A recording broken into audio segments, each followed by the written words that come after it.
Hello friends, आज के इस क्लास में आप बिहार सचिवालय के लिए प्रीवियस ईयर सॉल्व पेपर देख रहे हो, जो कि बिहार सचिवालय के ग्रेजुएशन और इंटर लेवल साथ ही साथ बिहार में आयोजित अलग अलग तरह के एग्जाम में कार्य, ऊर्जा, शक्ति और गुरुत्वाकर्षण से पूछे गए टॉपिक को लिया गया है। इस वाले क्लास में आपको टोटल 34 क्वेश्चन देखना है। इसके अलावा आपको बायोलॉजी यानी कि लूसेंट ऑब्जेक्टिव से आज के इस क्लास में 29 क्वेश्चन को लिया गया है, उसे भी आप देख लेंगे। बिहार सचिवालय में काफ़ी ज़्यादा हेल्पफुल आपका ये टॉपिक दोनों रहने वाला है। इन दोनों टॉपिक को अच्छे से आप देख लीजिएगा, कवर कर लीजिए अच्छे से। क्वेश्चन नंबर फर्स्ट है, चंद्रमा के गुरुत्वाकर्षण से पृथ्वी का गुरुत्वाकर्षण कितने गुना अधिक है?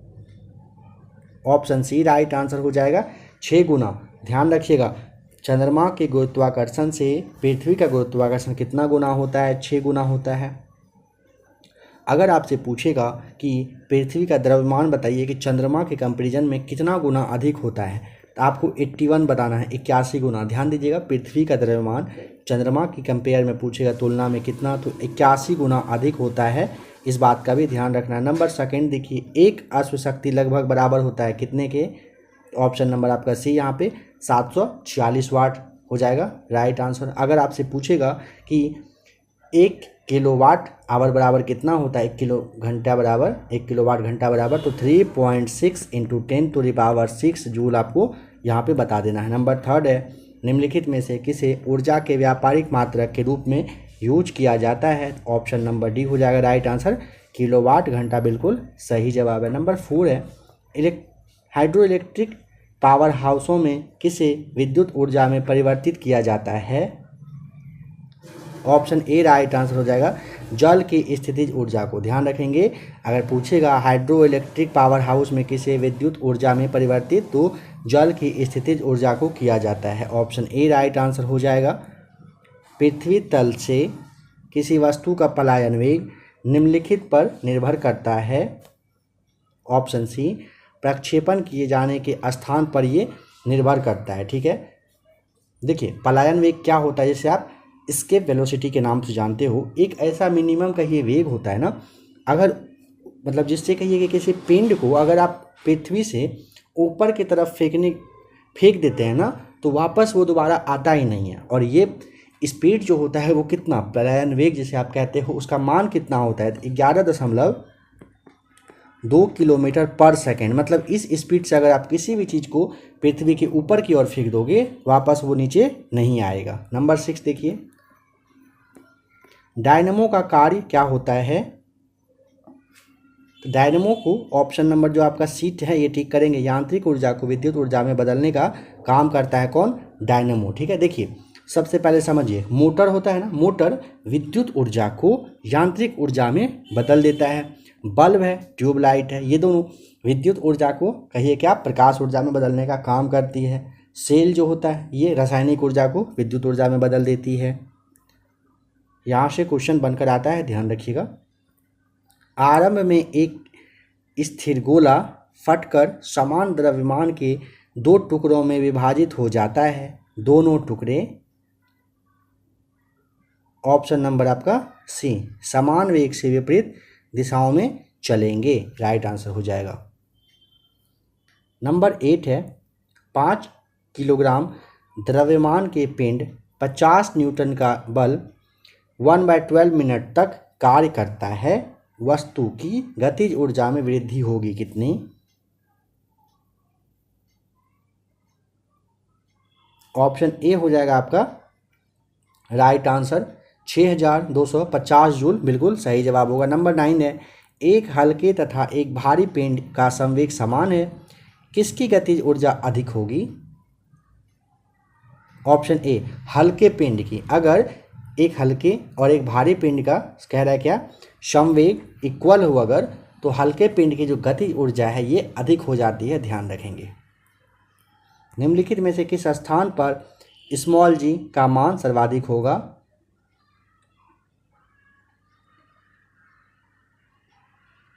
तो ध्रुव पर होता है, आप जानते हो अच्छे से।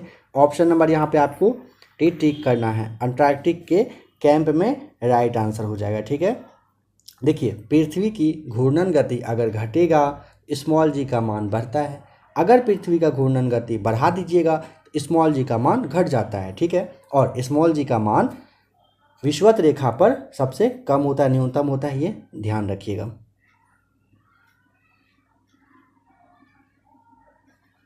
नंबर 11, कार्य का मात्रक क्या है? ऑप्शन ए राइट आंसर हो जाएगा, कार्य का मात्रक जूल होता है, ठीक है। लंबाई का मात्रक, लंबाई जो है मात्रक मीटर का ध्यान रखेंगे। ताप केल्विन, विद्युत धारा का एम्पियर होता है। पदार्थ का मतलब अगर परिमाण पूछेगा तो मात्रक क्या होता है? मोल होता है। ज्योति तीव्रता का कैंडेला, बल का न्यूटन। इन सारे पॉइंट्स को भी ध्यान रख लेंगे। कुछ नहीं में से कुछ का सर्जन किस नियम के विरुद्ध है? ऑप्शन बी द्रव्यमान ऊर्जा का संरक्षण के ये विरुद्ध होता है, ठीक है। इनमें से कौन बायोमास ऊर्जा नहीं है? ऑप्शन सी नाभिकीय ऊर्जा जो है ये क्या है? बायोमास ऊर्जा नहीं होता है, राइट आंसर हो जाएगा। नंबर 14 है, जब गर्म पानी के सोते यानी कि हॉट स्प्रिंग का इस्तेमाल विद्युत उत्पन्न करने में होता है, इस प्रकार का ऊर्जा उत्पादन क्या कहलाता है? ऑप्शन सी भू ऊष्मीय ऊर्जा आप इसे कहते हो, ठीक है। अगर एक दो बात यहाँ पे ध्यान रखिएगा, अगर आपसे पूछ लेगा ना वर्ल्ड का सबसे पुराना जो गीजर है ना, मतलब हॉट स्प्रिंग यानी कि जो गर्म पानी वाला सोते होता है जिसे आप गीजर कहते हो, ये सबसे पुराना गीजर कहाँ पर है? तो ध्यान रखिएगा, वर्ल्ड का सबसे पुराना गीजर यूएसए में है, ठीक है। यूएसए का एक पार्क है येलोस्टोन करके, वहीं पे ये रखा गया है। इसमें से कौन सी ऊष्मा की इकाई नहीं है? कैलोरी, जूल, बीटीयू है, बट फोन आपका हो जाएगा नहीं है, तो ऑप्शन डी राइट आंसर है। पावर जो है यानी कि शक्ति का एसआई का मात्रक बताना है, क्या होता है पावर का मात्रक? तो पावर का शक्ति का मात्रक वाट होता है, ऑप्शन डी राइट आंसर हो जाएगा, ठीक है।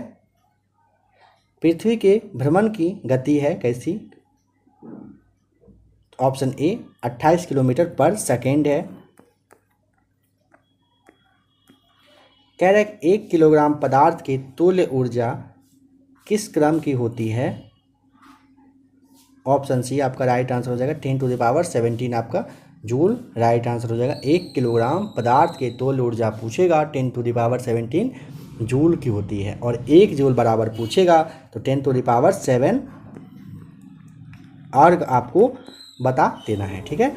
चलिए नेक्स्ट क्वेश्चन देखते हैं। नंबर 19 के निम्नलिखित कण की, देखिए निम्नलिखित कण एक ही गतिज ऊर्जा के साथ चल रहे हैं, उनमें से सबसे अधिक संवेग किसका होगा? ऑप्शन ए इलेक्ट्रॉन आपका राइट आंसर हो जाएगा, इलेक्ट्रॉन का संवेग सबसे अधिक होगा। कह रहे हैं कि एक पिंड एक मशीन द्वारा चलाया जाता है जो t समय तक स्थिर शक्ति प्रदान करती है। पिंड द्वारा चली गई दूरी समानुपाती होती है। ऑप्शन ए राइट आंसर हो जाएगा, T⁻3/2 का ये समानुपाती होता है। नंबर 21 है, इनमें से सही कथन का चुनाव करना है आपको। देखिए नंबर फर्स्ट, द्रव्यमान हमेशा स्थिर रहता है जबकि भार बदलता है, यह आपका बिल्कुल सही दिया हुआ। भार यानी कि W वेट जिसे आप कहते हैं, वेट बराबर m/g होता है, इस बात का भी ध्यान रखेंगे। पृथ्वी पर किसी वस्तु का पलायन वेग चंद्रमा पर उस वस्तु के पलायन वेग से होगा, कैसा होगा? तो ऑप्शन नंबर बी अधिक हो जाएगा। जब किसी स्प्रिंग को 2 सेंटीमीटर से विस्तारित किया जाता है तो उसकी स्थितिज ऊर्जा का मान U है। यदि उसे 10 सेंटीमीटर से विस्तारित किया जाए तो उसकी स्थितिज ऊर्जा का मान क्या होगा? ऑप्शन नंबर आपका डी राइट आंसर हो जाएगा, 25 आपका राइट आंसर यहाँ पे है। नंबर 24 है, यदि किसी वस्तु का वेग दोगुना कर दिया जाए तो उसकी गतिज ऊर्जा होगी 4 गुनी हो जाती है, option number B right answer है। यूरोप के किस प्रथम वैज्ञानिक ने खोज की कि पृथ्वी सूर्य का चक्कर लगाती है? कोपरनिकस हो जाएगा, right answer option number A आपका बिल्कुल सही है। नंबर 26 है, यदि किसी गतिशील वस्तु का द्रव्यमान आधा कर दिया जाए वह चाल दोगुनी कर दी जाए तो उसकी गतिज ऊर्जा हो जाएगी। ऑप्शन ए राइट आंसर हो जाएगा, दोगुनी हो जाती है। जब कोई वस्तु मुक्त रूप से पृथ्वी की ओर गिरती है तो उसकी कुल ऊर्जा, ऑप्शन सी, कुल ऊर्जा क्या होता है, नियत रहती है। आपका राइट आंसर हो जाएगा। किसी पदार्थ का क्वथनांक दाब में वृद्धि के साथ क्या हो जाएगा, बढ़ जाता है। ऑप्शन ए में आपका जो है राइट आंसर दिया हुआ है। और ध्यान रखिएगा, क्वथनांक जो होता है ना, क्वथनांक दाब का समानुपाती होता है, इस बात का भी ध्यान रखना है। किसी वस्तु का पृथ्वी की सतह से पलायन वेग है कैसा? ऑप्शन नंबर बी आपको बताया गया था 11.2 किलोमीटर पर सेकेंड आपका राइट आंसर। अगर आप किसी भी चीज़ को ऊपर फेंकोगे तो वापस वो नहीं आएगा। नंबर 30 है, भारत के किस राज्य में सबसे अधिक पवन ऊर्जा का निर्माण होता है? ऑप्शन नंबर आपका ए हो जाएगा राइट आंसर, तमिलनाडु में। नंबर 31 है, यदि एक कण को एक बिंदु द्रव्यमान कह रहा है क्या कि एम के गुरुत्वाकर्षण क्षेत्र में बिंदु ए से बी तक 3 अलग अलग पथ 1 2 3 से ले जाने में किया गया कार्य क्रमशः, मतलब यहाँ पे आपको कार्य दिया हुआ है, तो W1 W2 और W3 में ये आपका रिलेशन पूछ रहा है, क्या रिलेशन होगा? तो ऐसा आप समझ लेंगे कि सबसे इजी है, इक्वल हो जाता है तीनों का रिलेशन, ठीक है, जो कि आपका ऑप्शन नंबर ए में है। W1 equal to W2 equal to W3 आपका बिल्कुल राइट आंसर हो जाएगा यहाँ पे। बांध में संग्रहित जो जल है वो कैसा होगा, मतलब किस कंडीशन में? तो ऑप्शन नंबर आपका हो जाएगा सी राइट आंसर, स्थितिज ऊर्जा में रहता है, ठीक है। बांध में संग्रहित जल स्थितिज ऊर्जा से युक्त होता है, ठीक है। ऊर्जा का एसआई मात्रक बताना है, काफ़ी ज़्यादा इजी आपका ये टॉपिक है आज का। ऑप्शन ए हो जाएगा राइट आंसर, जूल होता है। ऊर्जा का एसआई मात्रक जूल होता है। और कार्य का अगर पूछेगा एसआई मात्रक तो कार्य का भी जूल ही आपको बताना है, ठीक है। कार्य और ऊर्जा का अगर जीजीएस मात्रक अगर पूछ लेगा तब आपको अर्घ बता देना है, ठीक है। वाट जो है शक्ति का एसआई मात्रक होता है। न्यूटन बल का एसआई मात्रक होता है। और बल का अगर जीजीएस मात्रक पूछेगा तब आपको डाइन बता देना है। नंबर 34, यदि स्प्रिंग में धारा प्रवाहित की जाती है तो स्प्रिंग क्या होगा? ऑप्शन ए संकुचित होगी, राइट आंसर हो जाएगा आपका। चलिए अब चलते हैं लूसेंट ऑब्जेक्टिव के क्लास पे। देखिए आपको इस क्लास में जंतु जगत यानी कि एनिमल टिश्यू से क्वेश्चन देखना है, जो कि आपका टोटल 29 क्वेश्चन लिया गया है। काफ़ी इजी क्वेश्चन है आपके लिए, बट काफ़ी इंपॉर्टेंट है, इस बात का भी ध्यान रख लीजिएगा। नंबर फर्स्ट है, हिस्टोलॉजी शब्द का प्रथम सबसे पहले किया था किसने? ऑप्शन ए का राइट ए हो जाएगा, मेयर के द्वारा। किस प्रकार के उत्तक शरीर के सुरक्षा कवच का कार्य करते हैं?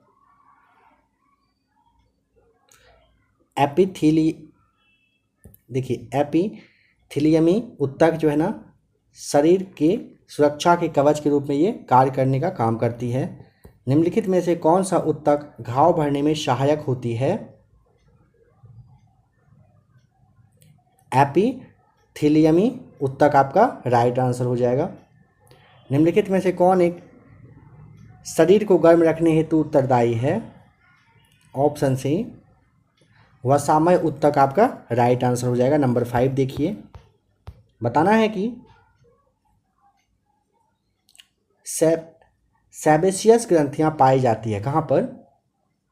ऑप्शन आपका हो जाएगा बी, स्तनियों की त्वचा के डर्मिस आपका यहाँ पे देख लीजिए, राइट आंसर हो जाएगा। नंबर 6 है, मनुष्य की त्वचा सबसे मोटी होती है। ऑप्शन नंबर बी, तलवे पर। मनुष्य की त्वचा सबसे मोटी कहाँ पर होती है? तो तलवे पर होती है। लेक्राइमल ग्रंथियां स्रावित करती है। ऑप्शन सी आंसू आपका राइट आंसर है। वृद्धावस्था में त्वचा में झुर्रियां पड़ जाती है, इसका कारण? ऑप्शन बी हो जाएगा राइट आंसर, उपचर्मणीय स्तर में लचीलापन जो है कम होने के कारण हो जाता है, झुर्रियां पड़ता है शरीर में एज जब ज़्यादा हो जाता है। नंबर 9 है, मनुष्य के शरीर में सबसे लंबी कोशिका होती है। कोशिका आपसे पूछा है क्या होता है, तो ऑप्शन सी तंत्रिका कोशिका राइट आंसर। तंत्रिका ऊतक की इकाई क्या है, ऑप्शन बी आपका राइट आंसर न्यूरॉन हो जाएगा।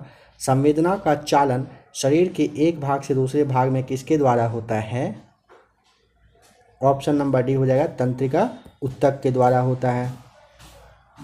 लिगामेंट एक रचना है जो जोड़ती है किसको, तो ऑप्शन नंबर बी अस्थि को अस्थि से जोड़ने का काम करती है लिगामेंट। ऊंट का कुबर किस ऊतक का बना होता है, तो ऑप्शन नंबर डी हो जाएगा राइट आंसर वसामय ऊतक का बना होता है। मोटापा निम्न में से किसकी अधिकता के कारण आता है, ऑप्शन आपका हो जाएगा यहाँ पे बी राइट आंसर वसा ऊतक की वजह से। निम्नलिखित में से कौन ऊतक का उदाहरण है, ऑप्शन आपका हो जाएगा यहाँ पे 15 का बी राइट आंसर। कौन सा होता है, तो वसा ऊतक। माफ़ कीजिएगा क्या पूछा था, ऊतक ये ना, इसका ऑप्शन बी जो रक्त हो जाएगा आपका ना 15 का बी।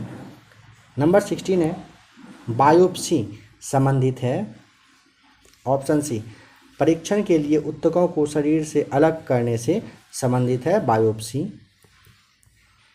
मास्ट कोशिकाएं पाई जाती है कहाँ पर, ऑप्शन नंबर आपका ए हो जाएगा राइट आंसर संयोजी ऊतक में। हैवर्सियन तंत्र पाया जाता है, ऑप्शन सी स्तनियों की अस्थियों में पाया जाता है। नंबर 19 देखिए फेफड़ों को ढकने वाला आवरण क्या कहलाता है, ऑप्शन बी हो जाएगा राइट आंसर प्लूरा कहलाता है। दांत मुख्य रूप से बने होते हैं, ऑप्शन बी राइट आंसर हो जाएगा डेंटाइन के। दांत का शिखर किसका बना होता है, ऑप्शन नंबर सी हो जाएगा राइट आंसर एनामेल का बना होता है। नाभि रज्जु है, ऑप्शन नंबर सी प्रौढ़ संयोजी ऊतक आपका राइट आंसर। प्राणियों में निम्नलिखित में से किस प्रकार के संयोजी ऊतक में वसा संग्रहित होती है, नंबर 23 का बताइए राइट आंसर क्या हो जाएगा। तो देखिए एडिपोसाइड हो जाएगा, साइट हो जाएगा राइट आंसर। प्राणियों में कह रहा है कि किस प्रकार के संयोजी ऊतक में वसा संग्रहित होता है ना, तो एडिपोसाइट आपका राइट आंसर है। किस ऊतक के नख, खूर और सींग बने होते हैं, ऑप्शन नंबर सी हो जाएगा राइट आंसर कीरेटिन के। RH कारक ने अपना यह नाम किस जानवर से लिया है, ऑप्शन ए बंदर से। जन्म के बाद मानव के किस ऊतक में कोई कोशिका विभाजन नहीं होता है, ऑप्शन बी तंत्रिका में। प्लाज्मा में जल का प्रतिशत होता है कितना, ऑप्शन नंबर डी हो जाएगा राइट आंसर 90%। रक्त एक प्रकार का संयोजी ऊतक है, ऑप्शन नंबर डी आपका राइट आंसर हो जाएगा। कार्टिलेज जिसे कि आप उपास्थि के नाम से जानते हैं, निम्नलिखित में से किस में नहीं पाया जाता है, ऑप्शन नंबर डी आपका राइट आंसर हो जाएगा मूत्राशय में नहीं पाया जाता है। तो फ्रेंड्स अभी आपने एक क्लास देखा जो कि आपका कार्य, ऊर्जा, शक्ति और गुरुत्वाकर्षण से था, जो कि आपका प्रीवियस ईयर क्वेश्चन था, जिसमें कि आपको 34 क्वेश्चन बताया गया जो कि एग्जाम में पहले बिहार के एग्जाम में पूछा जा चुका है। उसके बाद आपने जंतु जगत यानी कि एनिमल टिश्यू से 29 क्वेश्चन देखा।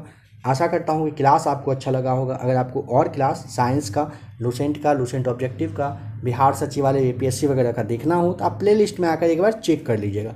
मिलते हैं बहुत ही जल्द एक और नए क्लास के साथ।